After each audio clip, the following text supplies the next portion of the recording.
Apresentamos o podcast Estudo Psicológico da Gênesis Bíblica, uma análise profunda e esclarecedora das mensagens presentes na Bíblia, com Guaraci de Lima Silveira.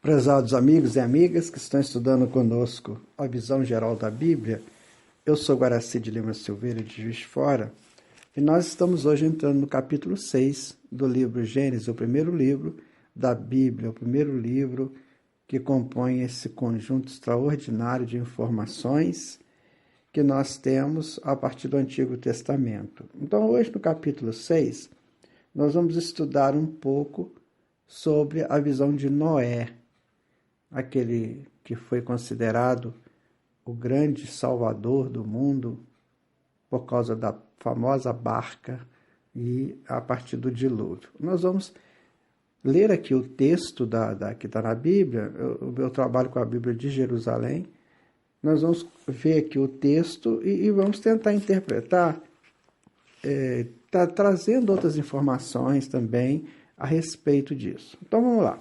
Capítulo 6, versículo 1.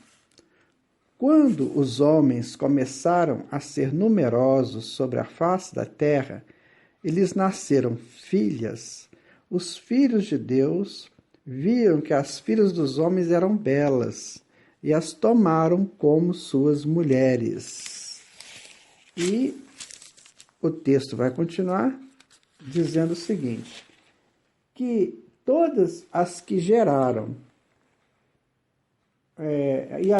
todas elas geraram filhos. E Yahvé disse, meu espírito não permanecerá com o homem, pois ele é carne, não viverá mais que 120 anos. Ora, naquele tempo e também depois, quando os filhos de Deus se uniram às filhas dos homens, e essas davam os filhos, os Nefilim habitavam sobre a terra.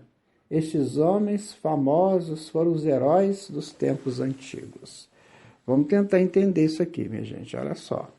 Então, ele está dizendo o seguinte, que as pessoas começaram a multiplicar. E então nasceram filhos e filhas. E as filhas foram vistas pelos filhos de Deus. E gostaram delas e geraram filhos. Certo? E daí nasceram os Nefilins, que foram os grandes, famosos, os heróis dos tempos antigos.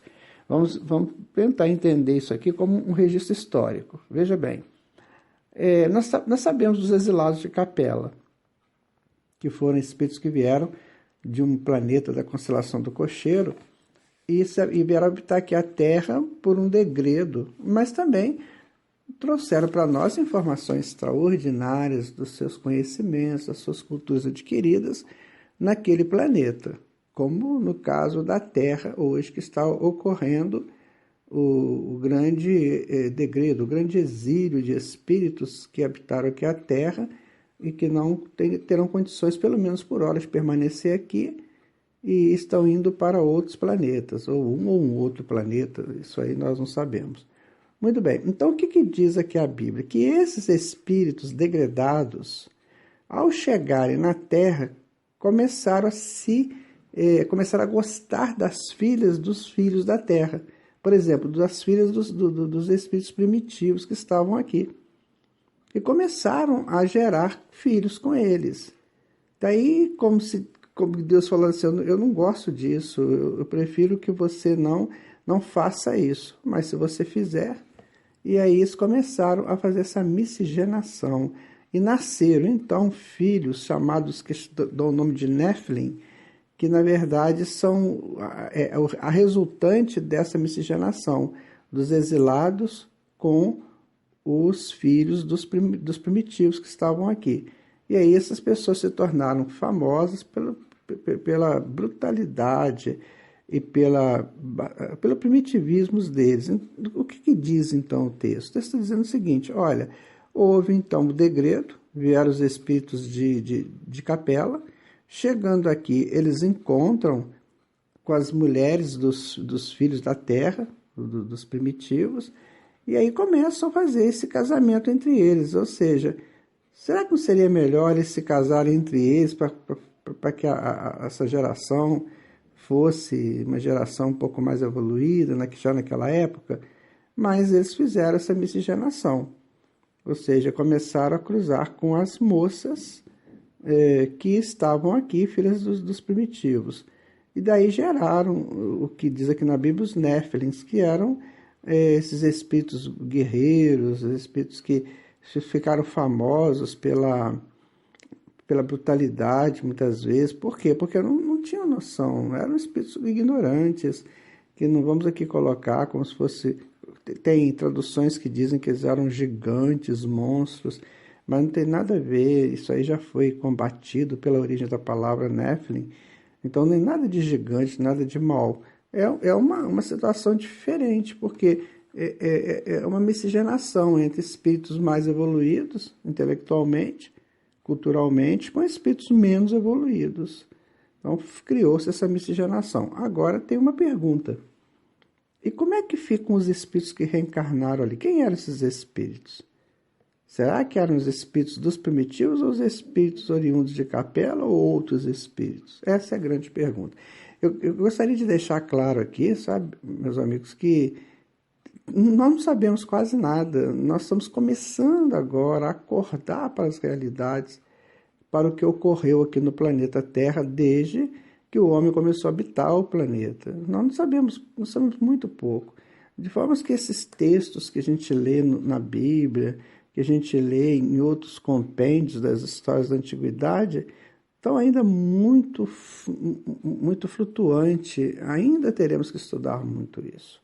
O livro que mais se aproxima de uma informação melhor é o livro do Emmanuel, A Caminho da Luz, e o seu outro livro chamado Emmanuel.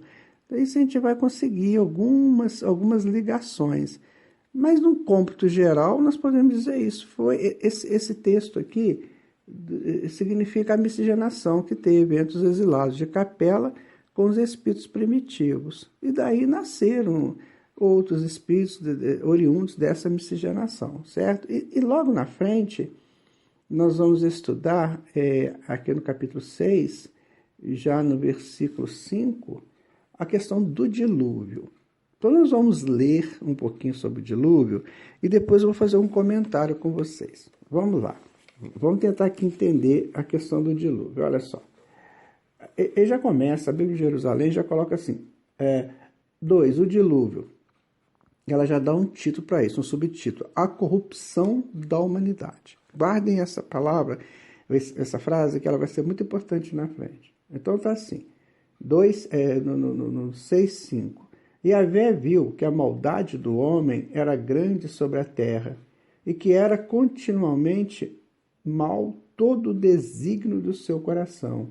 E Yahvé arrependeu-se de ter feito o homem sobre a terra, e afligiu-se o seu coração. E disse Yahvé: farei desaparecer da superfície do solo os homens que criei, e com os homens os animais, os répteis e as aves do céu, porque me arrependo de os ter feito.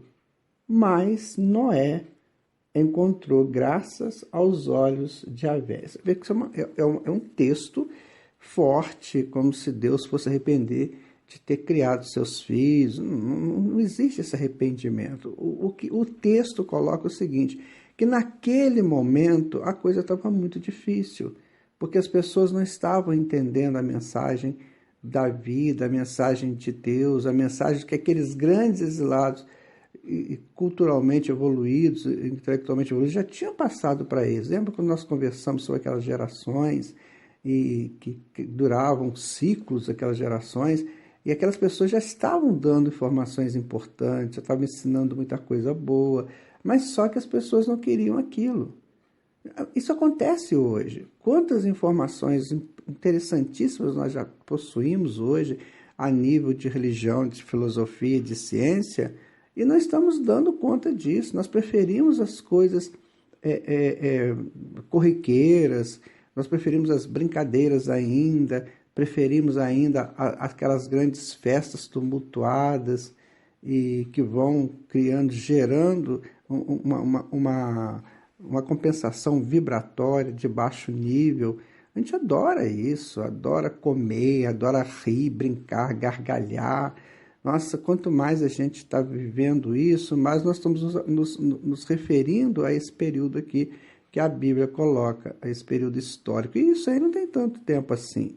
Isso deve ter mais ou menos, segundo aí a história, uns 6.000 anos. Então nós estamos lutando com isso até hoje. E o que acontece? O que é esse arrependimento de Yahvé? Esse arrependimento de Yahvé significa o seguinte: olha, eu fiz tudo por você, eu coloquei você no mundo, eu te dou tudo, e você não está entendendo a coisa. Não é um arrependimento de ter feito, é uma palavra forte que vem até nós, isso vem na nossa consciência, porque a lei de Deus está na nossa consciência. É aquele momento que a gente chega em casa depois de uma noitada, não sei, depois de uma festas dessas, de uma ação não tão cristã, né? E a gente chega e fala assim: poxa vida, eu não deveria ter feito isso, mas já está feito, sabe? Então é aquele momento, o arrependimento aí é do homem, ele que se arrepende de ter burlado as leis divinas que estão escritas nele. Então Yahvé ficou assim preocupado e falou: então eu vou arrumar um jeito de consertar isso. Ou seja, eu vou chamar de novo esse homem para mim. Eu vou chamar de novo meu filho para mim. Ele não está entendendo para que eu criei. Hoje a filosofia existencialista, ela pergunta exatamente isso. A grande pergunta da filosofia hoje é essa: de onde eu vim, para onde eu vou, o que eu estou fazendo aqui? Então, quando a pessoa não tem uma resposta plausível para essa pergunta, ela descamba para os erros, para a corrupção, tanto ativa quanto passiva. Ela vai se enrolando porque ela não tem noção do que ela é. É como se de repente eu saísse aí voando para lá e para cá, igual um inseto, em busca de migalhas, enquanto que eu tenho o céu aberto para mim. Então, isso acontece nos dias atuais, sabe, minha gente? Nós temos que pensar seriamente como é que eu estou nesse contexto. Então, eu faço o que eu bem entendo, eu caso com quem eu quero, ou eu não caso, eu fico com quem eu quero, e essa confusão toda vai miscigenando não só a prole, mas também as minhas ideias, as minhas vibrações. Hoje, como a doutrina espírita nos ensina, nos explica sobre vibrações, não precisa tomar cuidado o que a gente está cruzando, com que a gente está cruzando, com quem que a gente está cruzando, qual que é a nossa opção de vida hoje. Então, vamos pegar esse texto aqui do Gênesis e trazer para os nossos dias atuais. Por isso que a gente fala, olha, quando você fala que a Bíblia, o Antigo Testamento, não tem nada a ver com o Espiritismo, tem tudo a ver. Nós estamos estudando isso aqui, esse texto aqui é para todos os tempos.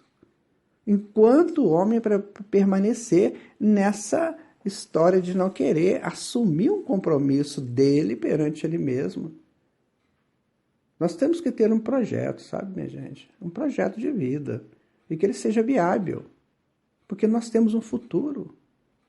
Esta é a grande mensagem do existencialismo hoje. A grande mensagem da filosofia existencialista é essa.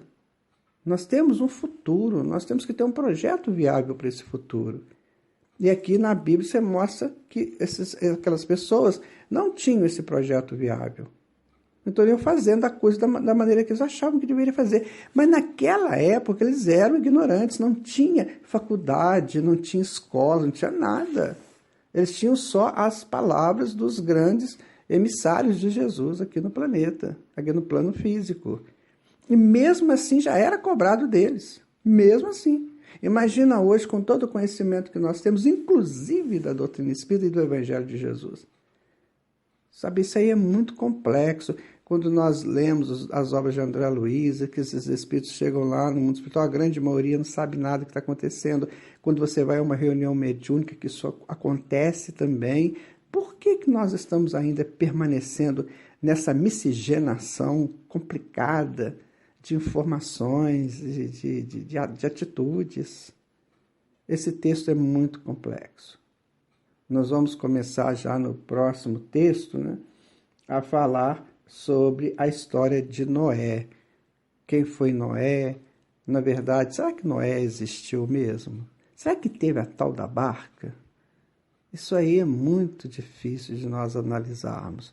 Mas estamos aqui estudando e vamos, dentro da nossa condição, lançando uma semente. E, se Deus quiser, alguém vai regar essa semente. Como Paulo falou para os coríntios, eu plantei, Apolo regou e Deus colheu.